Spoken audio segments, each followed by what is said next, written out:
Welcome to PVTV International. I'm going to present this week's editions of our news roundup.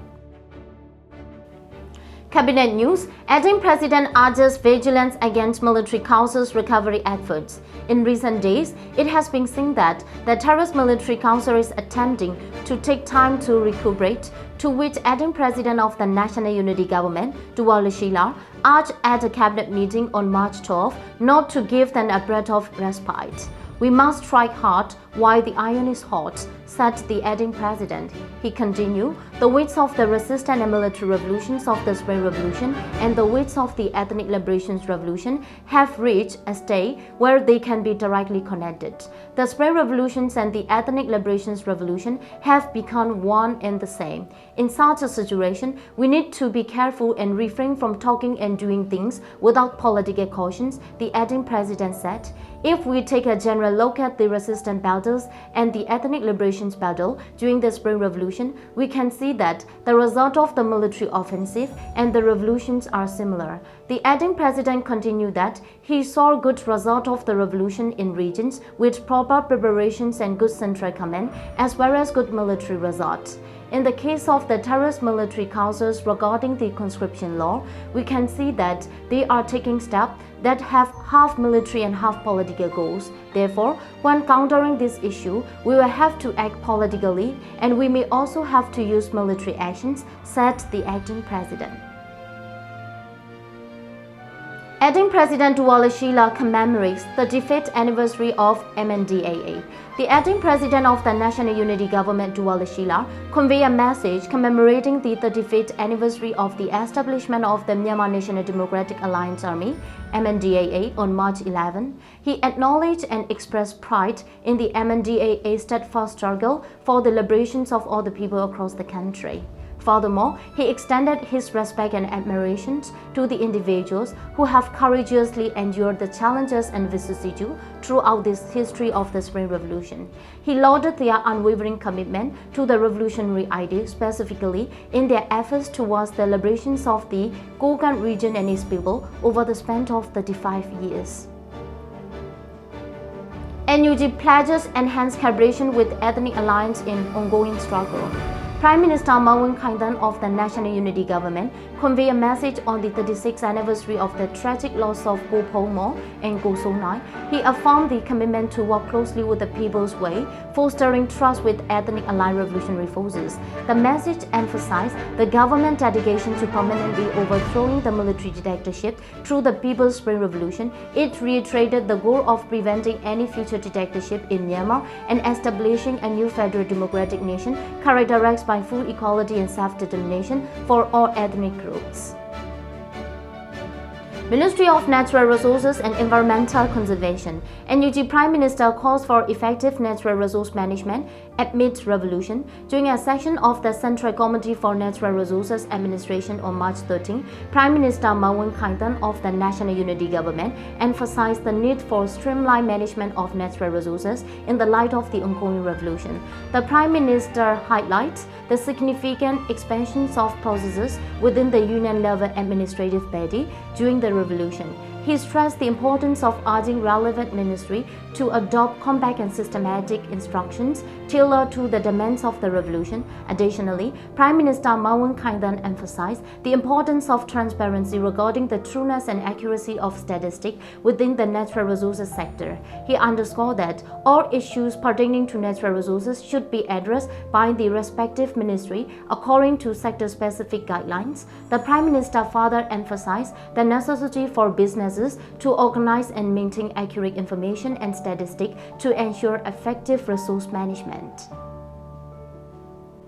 Ministry of Humanitarian Affairs and Disaster Management.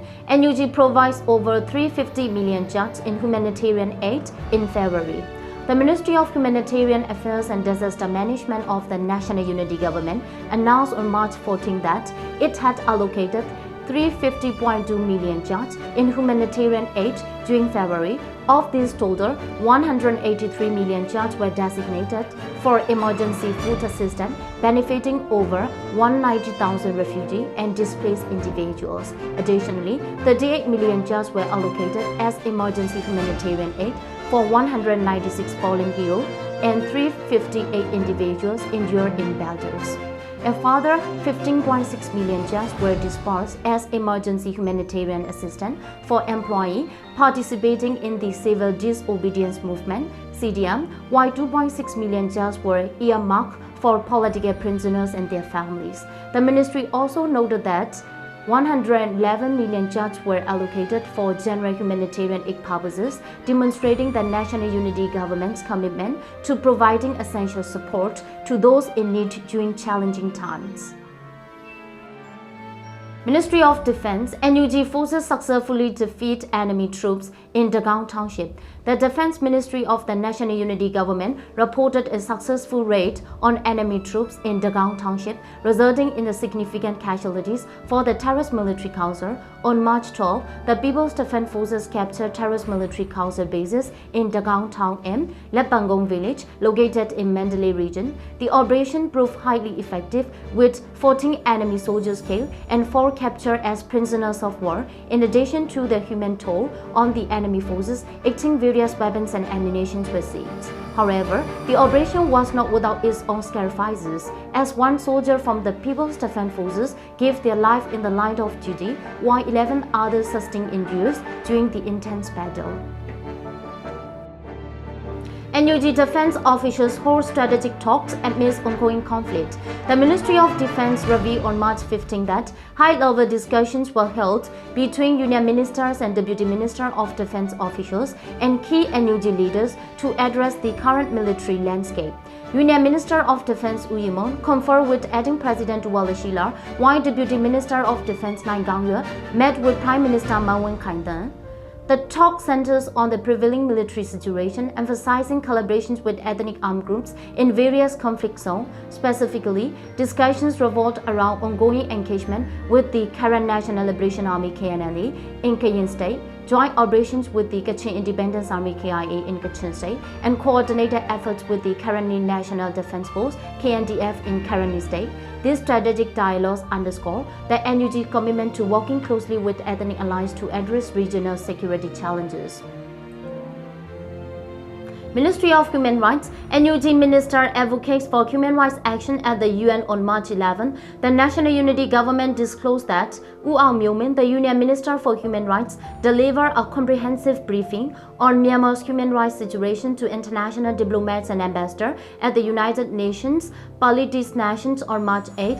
Alongside international demands. During the presentation, Minister Myomin highlighted the grave human rights violations perpetrated by the terrorist Myanmar Military Council, emphasizing the collaborations of ethnic organizations and democratic forces in safeguarding territorial sovereignty, civil administrations, and law enforcement processes.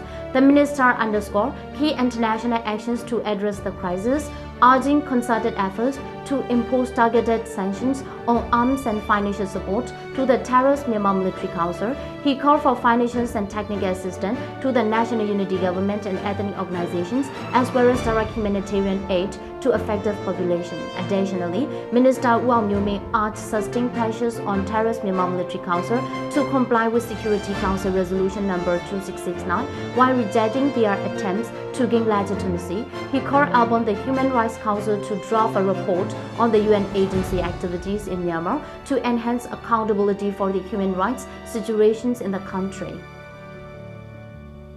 Ministry of Home Affairs and Immigration, NUG reports 17 military council casualties amid ongoing defensive war. In accordance with the inherent right to self-defense amidst relentless operations by the terrorist military council, the People's Defensive War proceeds. The Ministry of Home Affairs and Immigration of the National Unity Government disclosed on March 14 that 17 members of the military councils were killed and 22 were injured in a single day on March 13, reflecting the ongoing clashes against the oppressive regime. Ministry of Health, NUG mourns loss of medical officers in Sagai region. The Ministry of Health of the National Unity Government issued a condolence message on March 9, honoring Upyo Sohing, also known as Dasa, and medical officers in the Shwebo PDF Battalion. Upyo Sohing, aged 27, briefly served in the No. 25 PDF Battalion of Shwebo District. Tragically, he was ambushed and killed by the terrorist military Council Army in the Township, Sagai region on February 25. His courageous sacrifice for the Spring Revolutions will be remembered as he gave his life in service to his country and fellow citizens. Ministry of Foreign Affairs, Myanmar's UN ambassador raises concerns over global response to terrorist conflicts. Myanmar's permanent representative to the United Nations, Ujo Moton, voiced concern over the global community's lack of attention to terrorist conflicts, which he argued is causing significant harm to communities worldwide and jeopardizing their future. Speaking at an open-door meeting titled Promoting Conflict Prevention, Empowering All Actions including Women and Youth at the United Nations Security Council on March 13, Ujo Moton questioned the United Nations' role in saving lives, particularly in Myanmar. What is the United Nations to save people's life? Ujo Moton emphasized, expressing the frustrations of the Burmese people with the UN's perceived inaction. He underscored the urgencies of the situations in Myanmar following the military coup, urging the Security Council to take effective measures to prevent further loss of innocent life, highlighting the Security Council's responsibility and authority in resolving law violations. Ujo Moton criticized its apparent reluctance or inability to address such issues effectively. He lamented the weakening of the rule of law at both domestic and international levels, emphasizing the disregard for fundamental principles outlined in the United Nations Charter and the violations of international humanitarian laws. Military Affairs Summary, second week of March 2024. During the second week of March 2024, a series of offensives led by the Kachin Independence Army KIA continued to escalate in the Kachin region, accompanied by military attacks in Kayin and Sagai region. Under this heightened military pressure, the terrorist Myanmar Military Council, facing member shortages, resorted to forcibly recruiting new soldiers in Yangon. In Kachin State, key Myanmar Military Council installations faced relentless attacks, including those near the KIA headquarters in Lizer, along the Waimau-Bomo Road in the Pagat region, notably the Myanmar Military Council, Bonrabun Camp, near Lizer Fair, signaling significant territorial gains for the KIA. Simultaneously, the People Defense Forces and coalition troops laid siege to Kani town in Sagai region, though they withdrew after a 10-day standoff. This event underscored the warning control of the Myanmar Military Council, even in the strategic area like Kani, near the Northwestern Military Headquarters in Mongyar. Further south, the KIA, Argan Army, People Defense Army and ABSDF intensified their assault on the Tijai, a vital communication hub in Iber Sagai province, reflecting coordinated military actions across Upper Myanmar. Alongside the ongoing operations in Upper Myanmar, the current National Liberation Army KNLA has been making significant advances by capturing major military bases in the southern regions of the country. Notably, the KNLA successfully seized control of the Jaindong strategic military base located in the 6th Brigade area. During this operation, the KNLA, along with joint forces, secure a considerable catch of weaponry, including 120mm, 80mm and 60mm mortar, as well as taking prisoners of war. Furthermore, Palu, situated in Kokrik Township, fell into the hands of the KNA forces, resulting in the seizure of more than 20,000 pieces of weaponry, including large and small arms, along with ammunition. Concurrently, targeted attacks on Myanmar Military Council's Air Force target have been carried out. In one instance, an urban guerrilla group burned the Air Force officers' housing gate in Insing Township, Yangon. Additionally, the Mountain Night Civilian Defense Force orchestrated an attack on the Tagaung Air Force, organized by the Brave Warriors for Myanmar group, launching 5 107mm short-range missiles. As a result, 3 of these missiles successfully struck enemy Air Force targets. Let's see what do we have for our weekly roundup news in coming week. Thanks for watching PVTV International.